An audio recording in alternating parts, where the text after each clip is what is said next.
الشیطان الرجیم بسم اللہ الرحمن الرحیم کنتم خیر امت اخرجت للناس تأمرون بالمعروف وتنہون عن المنکر وتؤمنون باللہ۔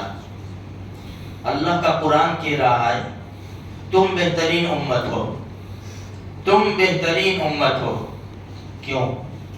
طاقتور ہے، بڑی بڑی فیکٹریاں چلاتے ہیں، بڑے بڑے کارخانے چلاتے ہیں، بہت پیسہ ہے، بڑی بڑی بلڈنگیں؟ نہیں، تم بہترین امت ہو۔ کنتم خیر امہ اخرجت للناس، تم کو نکالا، جاؤ جاؤ۔ کیوں؟ تأمرون بالمعروف، بھلائیوں کا حکم کرتے ہو، وتنہون عن المنکر، برائیوں سے روکتے ہو، وتؤمنون باللہ، اور اللہ پر ایمان رکھتے ہو۔ اس امت کا کام ہے، اللہ کی تعریف میں وہ شامل ہوں گے جو یہ کام کرتے ہوں گے۔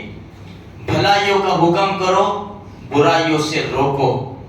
آج کے دور میں یہ بہت زیادہ ضروری ہے، اس لیے کہ مسلمان آپے سے باہر نکل چکا ہے، مسلمان آپے سے باہر نکل چکا ہے۔ ہماری شادیاں بد سے بدتر ہوتی جا رہی ہے، سب کی بات نہیں ہے لیکن اکثر پہلے بند کمروں میں ڈانس ہوتا تھا، اب کھلے عام ڈانس ہو رہا ہے، ڈی جے بج رہے ہیں مسلمانوں کی شادی میں۔ ایک سنت پر 10 حرام کام کر رہا ہے، ایک سنت ادا کرنے پر 10 حرام ایسے کام کر رہا ہے کہ اللہ جلال میں آتا ہے۔ پھر 2 مہینے کے بعد ہماری لڑکی بہت دکھی ہے، وہاں پہ کیا ہوگا؟ کیسے نکاح کیا تم نے؟ نبی کریم صلی اللہ علیہ وسلم نے طریقہ بتایا۔ اس لیے میرے بھائیوں، جوان تو ایسا سمجھتا ہے مجھے مرنا ہی نہیں ہے، ایسا ناچتا ہے۔ ہماری جوان بچی سب کے سامنے ناچ رہی ہے، غیروں کے سامنے ناچ رہی ہے، اور کھلے عام روڈ کے اوپر سب دیکھ رہے ہیں۔ یہ کیوں ہوا؟ ہم نے اندر نہیں روکا، اندر تو یہ قوم باہر نکل آئی۔ ابھی بھی ہے وقت، یہ ہماری بہت بڑی ذمہ داری ہے۔ تو یہ امت اللہ کی پسندیدہ ہے۔ میرے گھر میں فنکشن ہے، میرے گھر میں شادی ہے، یہ پلاننگ ہو رہے ہیں، آ جاؤ اپنی عزت داؤ پہ لگا دو۔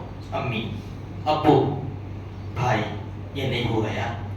ایک سنت ہم نبی کی ادا کریں گے اور یہ حرام کام کریں گے، یہ ناجائز کام کریں گے۔ مجھے بتاؤ غوث پاک نے کہاں کیا؟ خواجہ اجمیری رحمۃ اللہ علیہ نے کہاں کیا؟ قطب الدین بختیار کاکی رحمۃ اللہ علیہ نے کہاں کیا؟ خواجہ رفاعی نے کہاں کیا؟ مجھے بتاؤ تو صحیح، ان کے وہاں کتنی رنڈیاں ناچی، نعوذ باللہ۔ کیا ہوا؟ ہم اللہ کے ولی کو بھی مانتے ہیں، صحابہ کرام کو مانتے ہیں، انبیاء کرام کو۔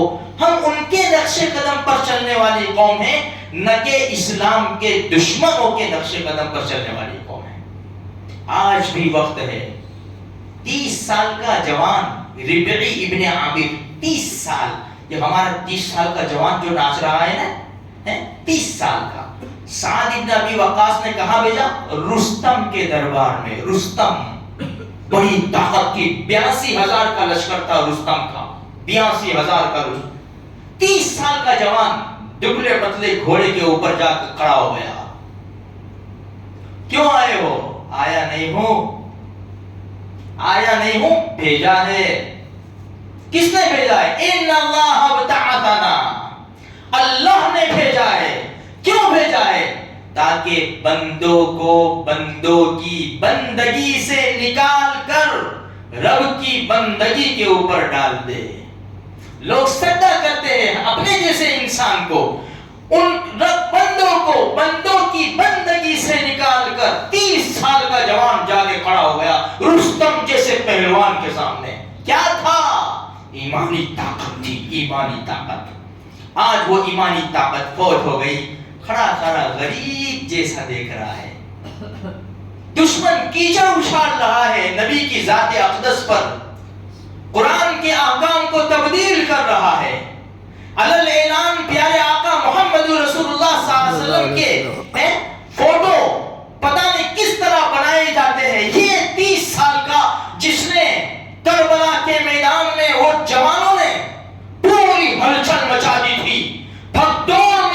تھی یزید کے، عبید اللہ ابن زیاد اور عمرو سعد کے قافلوں کے اندر ہم ہی تھے.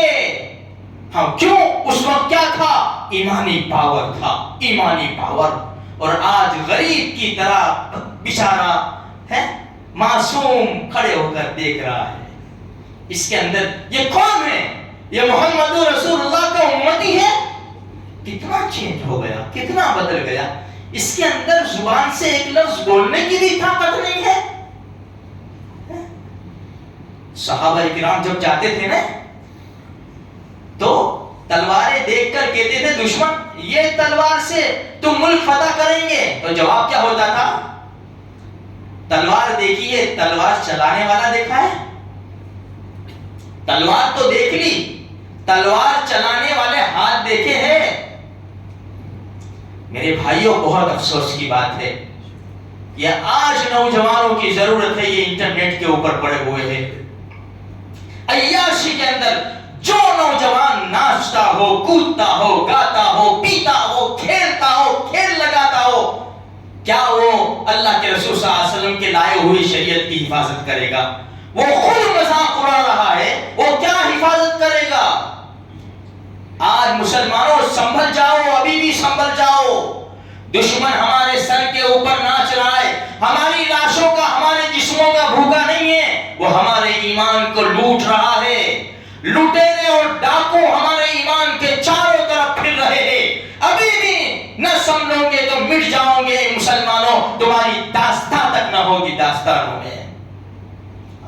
آج بھی وقت ہے، روکو، اپنی عزت داؤں پہ لگاؤ. میرے بھائی یہاں اللہ کے رسول کی شریعت کی عزت کے اوپر کیچڑ اچھالا جاتا ہے. میں ناچوں گا، میں اڈے چلاؤں گا، میں شراب کی بوتلیں چھپ چھپ کر پیوں گا. جب میرے جسم کے اندر شراب جائے گا اور رگ رگ میں شراب پیوست ہو جائے گا، میں دین کی حفاظت کیسے کروں گا؟ میں خدا کے دربار کی حفاظت کیسے کروں گا؟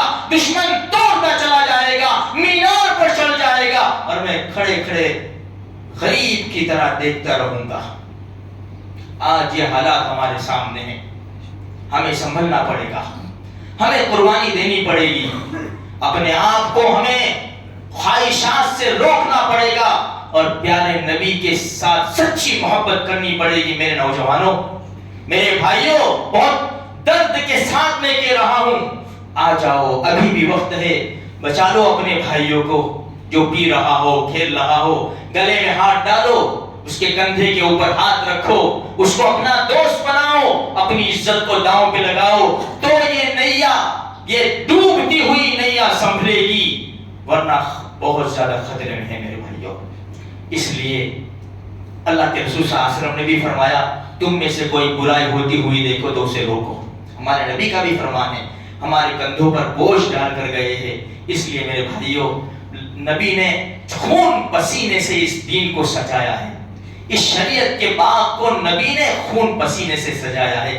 وہاں بچے جا رہے ہیں، نیزے مارے جا رہے ہیں، پیٹ کے اوپر بھوک کی وجہ سے دو پتھر بندے ہوئے ہیں، خود کی کیلیں گھس گئی ہے، دندان مبارک شہید ہو رہے ہیں. کوئی ادھر سے پتھر، کوئی ادھر سے پتھر. او مجنون، او شاعر، او پاگل، او دیوانہ، نعوذ باللہ، کیا کیا کہہ رہے. نبی لگے رہے. صحابہ کرام ان کے پیچھے چل کے جنتی بن گئے. دین جہاں جاتے تھے فتح کے جھنڈے گاڑ دیتے تھے. پوری دنیا کے اندر دین کا دنکا بچا دیا ہے انہوں نے. آج وہ دین ہمارے ہاتھوں میں آ رہا ہے اور اس کو ہم جس طرح باپ اچھی طرح محنت کر کے دکان میں مال بھر کے دے اور نافرمان بچے عیاشی میں لگ جاوے اور پوری دکان کو خالی کر دے، لوگ کیا کہیں گے؟ آج ہمارا حال یہی ہے. پیارے نبی پوری شریعت دے کر گئے ہیں، عمل چھوڑ کر ہم نے ٹکڑے کر دیے اور شریعت کی دکان نیک اعمال سے خالی کر دی ہے. اللہ تبارک و تعالی مجھے بھی، آپ کو بھی اور سارے مسلمانوں کو دین کی صحیح سمجھ عطا فرماوے اور اعمال صالحہ کرنے کی توفیق عطا فرماوے.